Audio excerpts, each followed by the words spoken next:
Mechanic Rocky విశ్వక్సేన్ది November 22 అయితే cinema అయితే రాబోతుందన్నమాట. దీనికి సంబంధించిన సెకండ్ ట్రైలర్ని అయితే ఇవాళ రిలీజ్ చేశారు. ట్రైలర్కి చాలా అంటే చాలా తక్కువ వ్యూస్ ఉన్నాయి. ఒకసారి యూట్యూబ్లోకి వెళ్ళి చెక్ చేసేటటువంటి ప్రయత్నం చేయండి.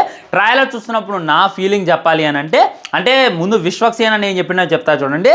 మహారాజా సినిమా ఏదైతే ఉందో అది చాలా గొప్ప సినిమా. అలాంటి సినిమాని ఇప్పటిదాకా మనోళ్ళు ఎవడు కూడా తీయలేదు. కానీ దాని గురించి అయితే వాళ్ళు ట్రైలర్లో డిస్కషన్ చేయలేరు. అదేవిధంగా మహారాజా సినిమా మన విజయ్ సేతుపతి గారి అది ఎంత గొప్ప సినిమానో ఈ మెకానిక్ రాకీ కూడా అంత గొప్ప సినిమా. నేనైతే ట్రైలర్లో చూపించలేకపోతున్నా. మీరు వెళ్తే మట్టికి మ్యాక్సిమం సాటిస్ఫై అవుతారు. ఇక మీరు ఇలాంటి సినిమా చూస్తుండ్రో ఇది చాలా గొప్ప సినిమా అని చెప్పుకోవడం జరిగిందనమాట. ఏం కొత్త కాదనమాట.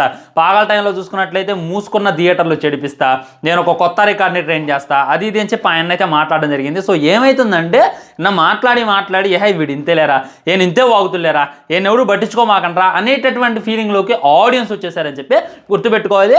ఇప్పుడు మ్యాక్సిమం ఒక హీరో బయటకు వచ్చేసి థియేటర్లో తెరిపిస్తా, సినిమా చాలా బాగుంటుంది అని చెప్పిన తర్వాత సినిమా మీద హై ఎక్స్పెక్టేషన్స్ రావాలి. వామో ఈ హీరో ఇలా చెప్తుందంటే మనం ఖచ్చితంగా ఆలోచించాలి అనేటటువంటిది రావాలన్నమాట. నిజానికి మూసుకున్న థియేటర్లో తెరిపించగలిగేటటువంటి సినిమా ఏది?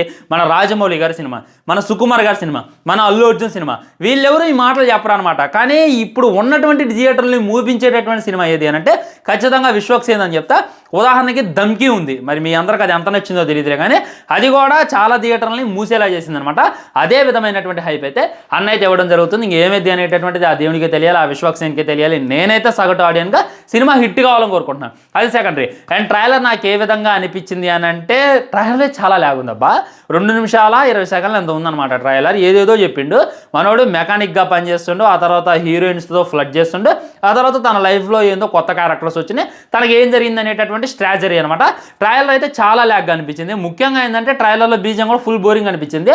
విశ్వక్సేన్ యాక్టింగ్ అయితే మ్యాక్సిమం తేలిపోయింది అనేటటువంటి ఫీలింగ్ కలిగింది అనమాట. తనది గామి అనుకుంటా, అందులోనే యాక్టింగ్ మ్యాక్సిమం నిద్రపుచ్చేసిండు మనోడు. ఇందులో కూడా అదే రకమైనటువంటి చేస్తున్నాయని చెప్పి నాకైతే అనిపిస్తుంది అనమాట. ట్రయల్ అయితే నాకైతే ఏమాత్రం నచ్చలేదు. దీనికి రియాక్షన్ వీడియో చేయాలి, ఎక్కడ కాపీరైట్ స్ట్రైక్ చేస్తారో. ఇక నా ఒపీనియన్ నేను తెలియజేసాను అనుకోండి, వీడియో లేపేస్తాను అనేటటువంటి ఉద్దేశంతో డైరెక్ట్ వీడియో అయితే చేయడం జరుగుతుంది అనమాట. చూద్దాం.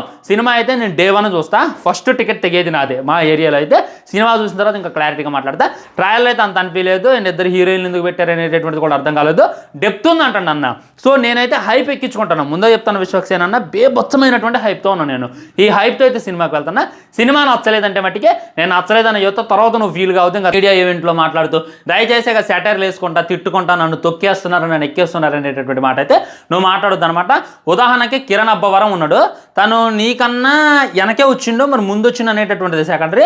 60 కోట్లు కొట్టిండు కానేటటువంటి సినిమాతో. నువ్వు కూడా అలా 100 కోట్లు కొట్టాలని చెప్పి నేను అనుకున్నా. సో 100 కోట్లు కొట్టడం కూడా అన్నకు నచ్చదంట. ఆయన 100 కోట్లు తీసుకోవాలని చెప్పి మనం అంతా ప్రార్థన చేయాలంట. చూద్దాం ఈ బిల్డప్ ఎంత నిజమైద్దో, మరి సినిమా ఎంత హిట్ అయితే అనేటటువంటిది తర్వాత మాట్లాడుకుందాం. అది ట్రైలర్ రివ్యూ గురించి. మీకు ఏ విధంగా అనిపిస్తుంది ట్రైలర్ అనేటటువంటిది డెఫినెట్గా కామెంట్ చేయండి. లైక్ చేయండి, షేర్ చేయండి, ఛానల్ సబ్స్క్రైబ్ చేయండి. వందే మాత్రం. జై హింద్. నమస్కారం.